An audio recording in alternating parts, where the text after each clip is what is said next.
Hello, everyone. Welcome to another Practical Pet Business. Lorin, there is a constant flow of requests, whether it be for events, for products, for everything these days, coming at our pet business owners. I know that you have some strong feelings on this. I, coming from the vendor side, in particular, have some strong feelings on this. But when you were approached about whether it was consignment, whether it was doing an event in your store, renting space, etc., how did you approach that? And what would be some of the things you'd share with our audience? Yeah, I'm a fan of events, but mm, I think that from a business owner perspective, they have to be approached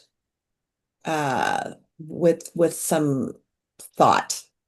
And by that, I mean it sounds good. You know, when you first hear it, you're like, oh, that sounds great. Let's do that.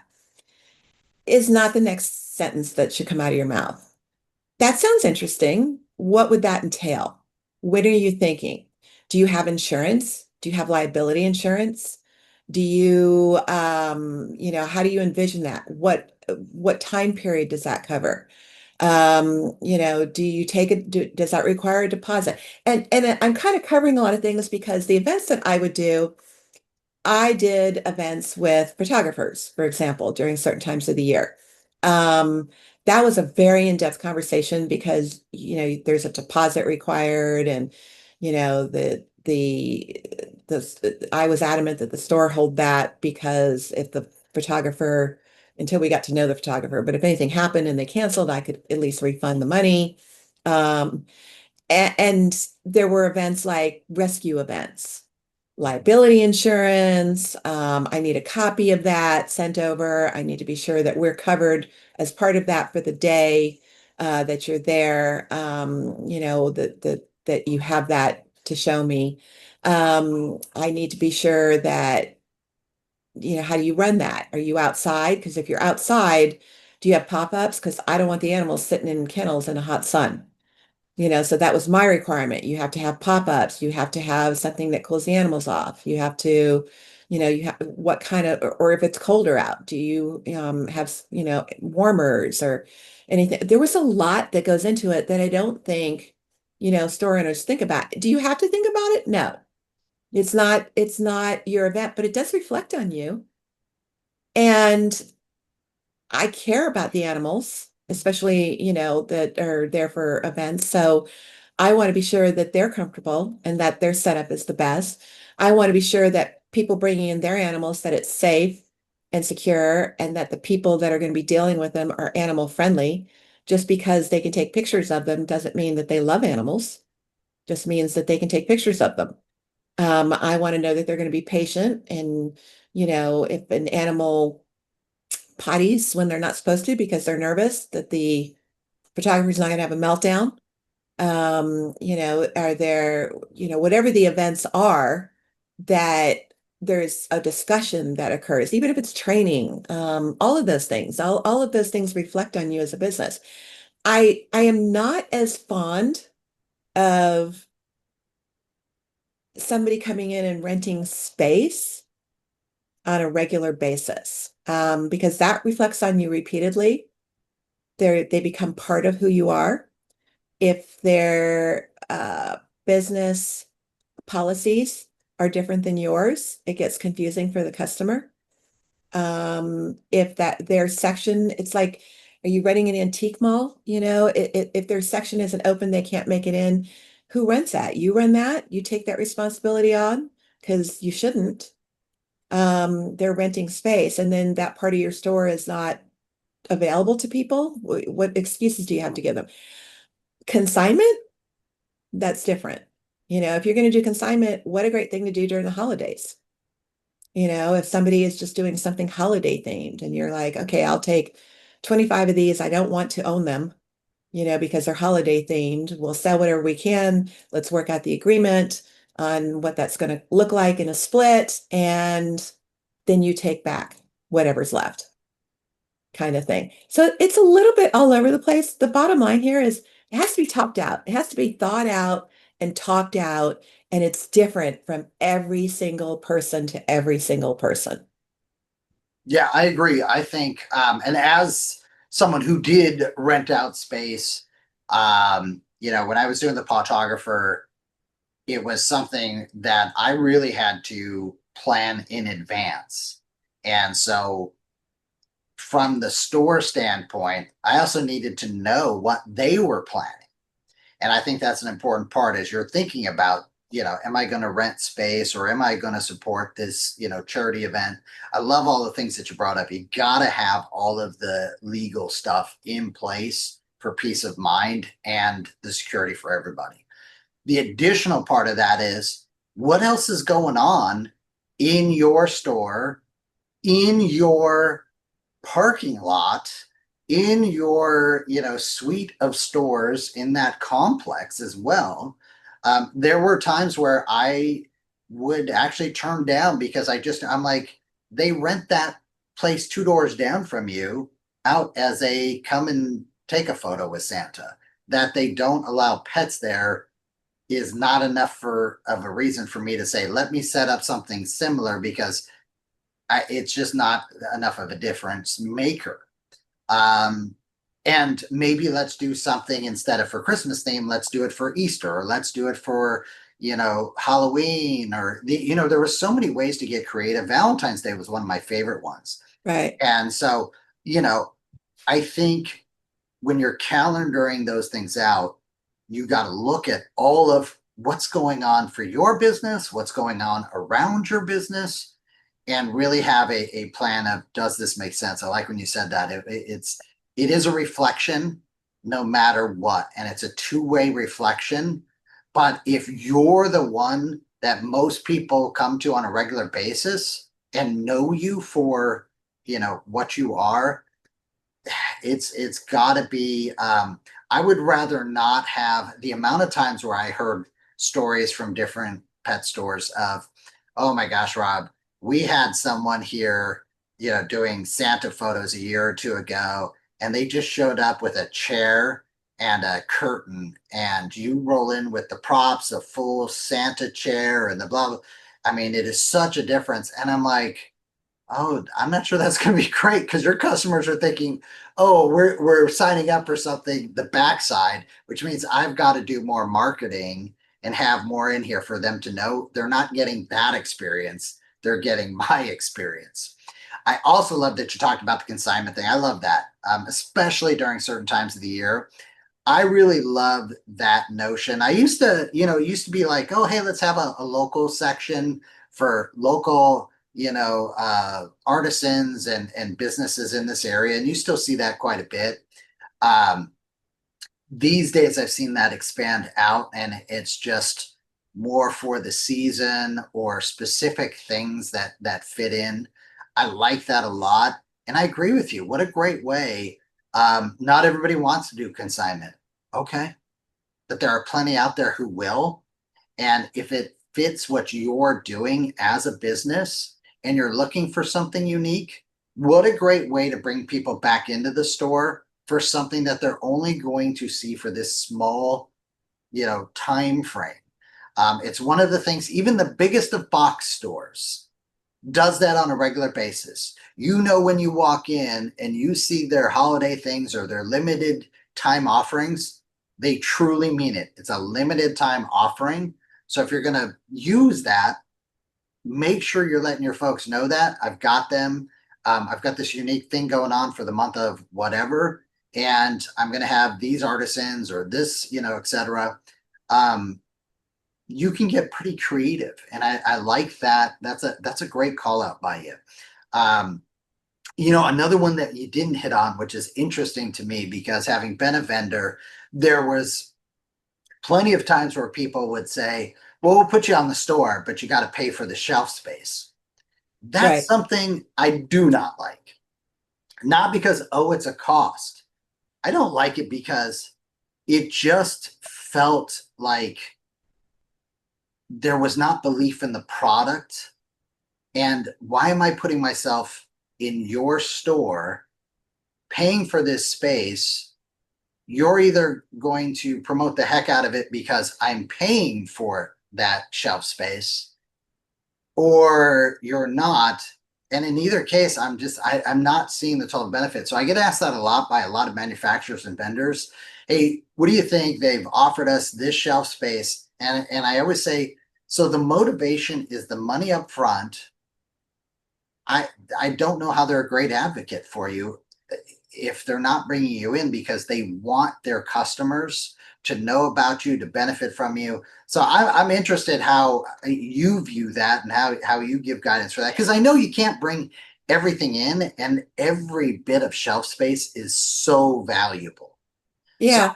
I don't know. So I've never been a fan of that. The exception to that would be, and this is a little bit off topic, but the exception to that would be freezers because not every Yes, brand can afford a yes, freezer. So when they're buying a freezer shelf, that's different. When you're yes. Good buying call. shelf space, where I see that is where people buy an end cap, brands buy an end cap. Yeah, I hate that. I really do. I hate that. It's very common. It's not just in the pet industry. Every shelf in my store was valuable. yeah, Every shelf, every location. You didn't get in my store because you could buy space. You got in my store because I felt like you were fit. I felt like you had something that nobody else had, or that it fit a need that wasn't being answered either enough, fully, uh, in totality, for every animal, whatever it was, that there was a reason for you to be there.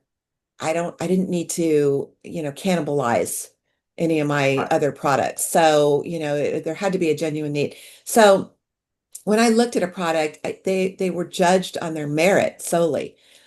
This buying shelf space, the number of times that I heard from manufacturers that would buy shelf space, usually an end cap, and then come in a week later and somebody else had that shelf space. It's dirty. It's Yeah, just I don't personally like it. It's like, if you're going to do that, then uphold your end of the commitment as a retailer. But I find it dirty on the part of the manufacturer too, because they're incentivizing, and it's like, isn't your product enough?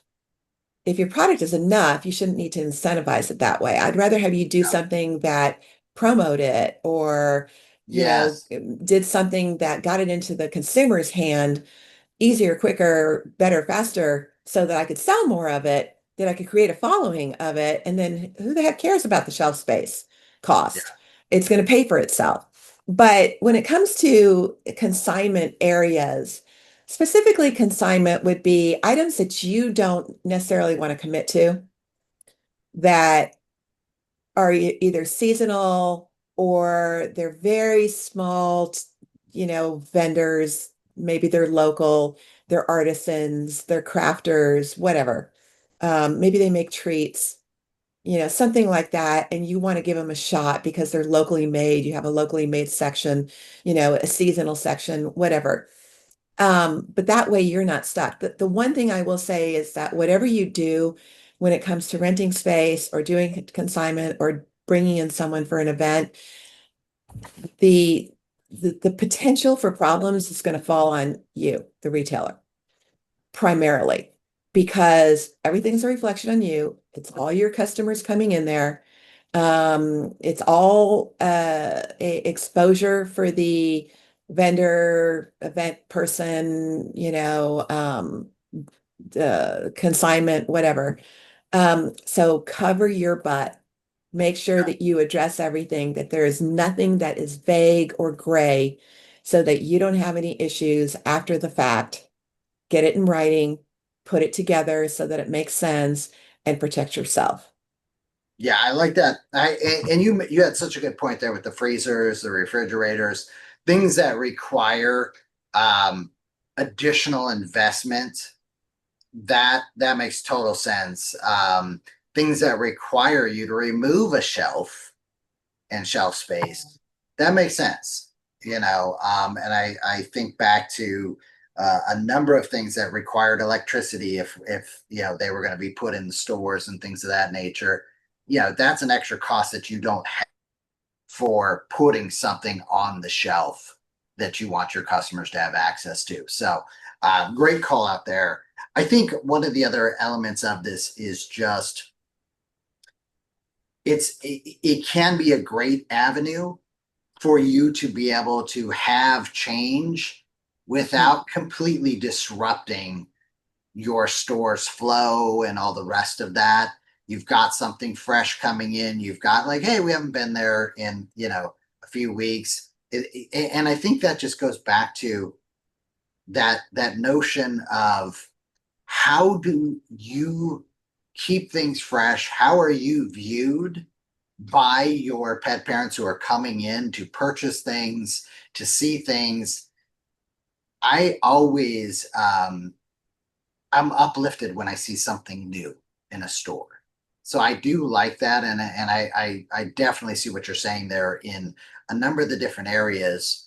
This is a great tool for you if you use it right, and yet at Mhm. the end of the day, you really want to make sure it does still align. It doesn't take away from the other things that you're doing. It doesn't cause a false sense of, oh, we love this because X or Y. It's we love this. We brought this into the store for this reason. And that's what I like with what you said about the consignment and or specific, local artisan support is you're saying I'm giving it a chance for this reason. You're not saying I can swear it's been here for 25 years and they're the best Right. in the industry at all. You're saying, hey, listen, I'm a small business as well. I wanted to support, so I've got this little section over here. Um, Same thing with, hey, I've got these outfits. Now your store could have been an entire store of outfits and leashes and collars and all that. But that's one where it's like, hey, we got the holidays coming up. Maybe there's a little, section for this or for that that I'm bringing in. One of the cool things, and you sparked me when you said this with the local that I saw a couple years ago. I thought it was brilliant. So brilliant, I actually included one of my books in their holiday gift basket. It was a holiday gift basket made easy, all from local, things and or unique things, and they put together. And it was so funny. They were doing 250 baskets. That was it, and they let their people know, and it was like it was funny. It was this limited edition basket that sold out in the first weekend it was available. And and the funny thing was we had this debate of, well, nobody really knows the count, so if you want to put together another 500 baskets. But it was one of those cool things. And look for those unique opportunities, because in this basket, what I did, I signed every book. And, my book was on the shelves in other places. It just wasn't signed. And that's what made Right. unique in that basket along with other things. Well, and who doesn't love local, right? And no matter Oh where my you gosh. live, everybody is proud of where they live. Yeah. So, the local thing goes over big. Yeah. And you don't really realize how much local talent you have until you start heavily investigating it. And Yeah. then you're like, oh my God, I had no idea. And your Yeah. Chamber of Commerce is a good place to start to, get a list of some of those. And, you can put something out on social media that we're doing an artisan area or an artisan type of event for the holiday, whatever it is. And you can start to Yeah. create that networking opportunity with local artisans who are focused on their little niche. And when somebody comes to them and buy something, they're going to say, do you know where I can get? Yeah, there's this cute little pet store over here, Yeah. and they'll have something perfect. Yeah. Yeah. No, I love that. A lot of great ideas here. Folks, what are you doing with your space? Obviously today's conversation has been around what we've experienced, but we want to know what you're doing. Tell us some of the unique things that you're doing within your store, within your shelving space, within the events that you do. Is consignment the pathway that you choose? Is renting the space? Is charging for the shelf space? What works best? Everybody's got different reasons for doing what they're doing. We'd love to hear some of yours. Send us an email, practicalpetchat@gmail.com. As always, have a great week. Be successful. Thank you for all that you do for the pet world and those pet parents that you save. We appreciate you. Look forward to seeing you next week on another Practical Pet Business. Bye, guys.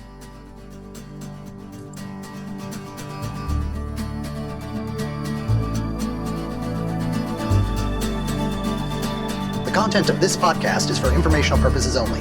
It is not intended as, nor should it be construed as, professional medical advice, diagnosis, or treatment for your pets. Always seek the advice of a qualified veterinarian with any questions you may have regarding your pet's health or medical condition. Never disregard professional veterinary advice or delay in seeking it because of something you have heard on this podcast. The hosts and the guests of this podcast are not liable for any actions taken based on the information shared during these episodes. Any reliance on the information provided is solely at your own risk. Copyright 2025 Practical Pet Chat, all rights reserved. Unauthorized duplication, distribution, or reproduction of any content from this podcast, including but not limited to audio, scripts, and show notes, is prohibited without prior written consent. The opinions and views expressed by the host and guests are their own and do not necessarily reflect the views of Practical Pet Chat.